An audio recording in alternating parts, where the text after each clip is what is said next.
Ndo hapa? Shukrani sana. Unakaa sehemu ya kishua? Kawaida. Wewe ni mshua? Ndo shingapi kiongozi? Hapo 1.5. Ndo nini 1.5? 1.5. Maana yake nini? 150. 150? 150? 1.5 na 50. Wewe ni Mfilipino? Ni mzungu huele? Kutokea Magomeni mpaka Kinondoni 150 kiongozi? 150. 150? Si unaona umekaa hapa upepo umekupuliza uje kupuliza. Mbona tumiaga 3000? AC umepata. Mbona tumiaga 3000? Basi kwangu mimi waulize pale Kijiwe wote watakwambia. Mimi nafanyaga 1.5. Kwa serious bwana. 150. 1.5 toa. Tani nikapumzike kiongozi wangu. Mimi inanihusu nini? Kwani ukupumzika hapa wewe ndio uliokuwa unaendesha? Wewe ungeuliza bei kabla hujakalia chuma. Lete hiyo nani 1.5 mimi niende.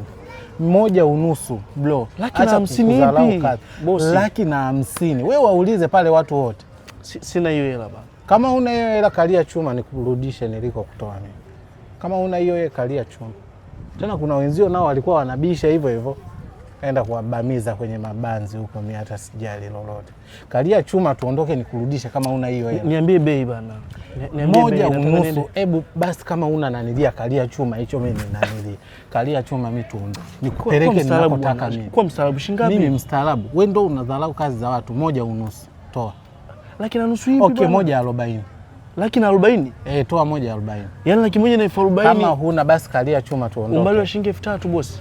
Huo 3000 ni boda zile nyingine. Wewe ungeuliza pale. Kama una basi kalia chuma hicho mimi ninanilia hapa. Kalia chuma mimi tuondoke. Hapo kalia chuma sio kwa mstaarabu. Yaani kama una nanilia basi leta nani vitu hivyo. Nafikiri pale Kijiweni unapajua. Siku ukipata hiyo 1.5 utakuja pale Kijiweni utachukua vitu vyako. Mimi sifanyagi biashara za kupeleka umbwa clinic. Bana